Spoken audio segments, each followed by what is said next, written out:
Bienvenue au tutoriel Comment dessiner un lama. Alors, je te suggère d'utiliser un crayon de plomb pour commencer. Comme ça, si tu fais des erreurs, tu peux facilement effacer. Donc, on commence par trouver le centre de notre feuille. Par la largeur et par la hauteur, je me fais un petit point au centre. Très pâle, comme ça, je peux l'effacer. Mon point central, je sais que sur mon dessin, c'est environ entre les deux narines de mon lama, donc ça va m'aider à faire mon dessin.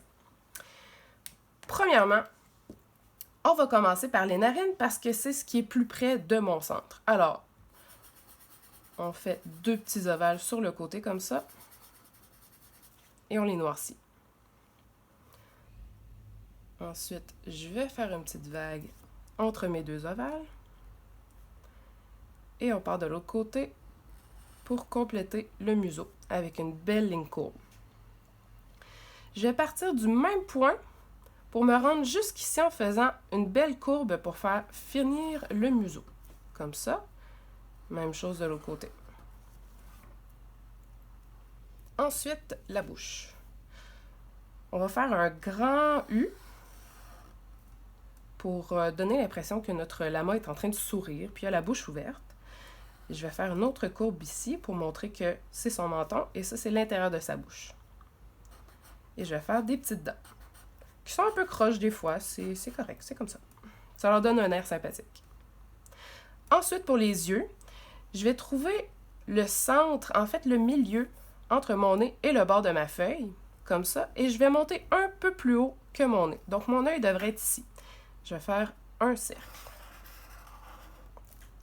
Et je vais faire l'autre œil du même côté, même principe, le centre ici entre le bord de la feuille et le nez. Et un peu plus haut, même hauteur que mon autre œil. Comme ça.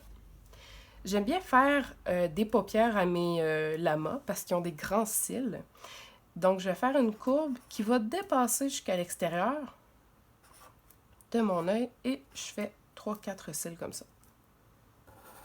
Même chose de l'autre côté. Ensuite, on fait un iris. Et la pupille. Même chose de l'autre côté. Par la suite, j'ai dessiné son cou. Donc, je commence juste en bas de l'œil et je vais faire des lignes vaguées pour représenter sa fourrure. Même chose de l'autre côté. Ensuite, on dessine les oreilles. Les oreilles, je vais commencer vis-à-vis mon œil, mais un peu plus haut. Donc, on fait une belle courbe. Et ensuite, on descend une pointe comme ça jusqu'à l'œil. Même chose de l'autre côté. Vis-à-vis l'œil, un peu plus haut. Une pointe et on redescend.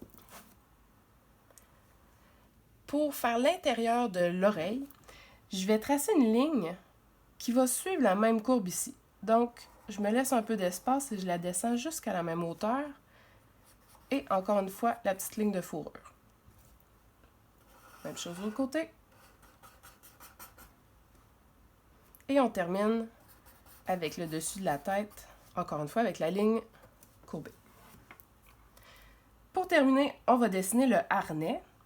Donc, on va faire des grandes lignes légèrement courbées.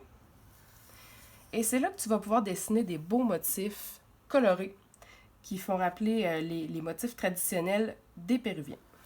Alors, on va se faire deux belles lignes comme ça pour représenter son harnais. Et pour terminer, on va effacer notre petit point au crayon de plomb. Et voilà, le tour est joué. C'était un tutoriel de la prof d'art.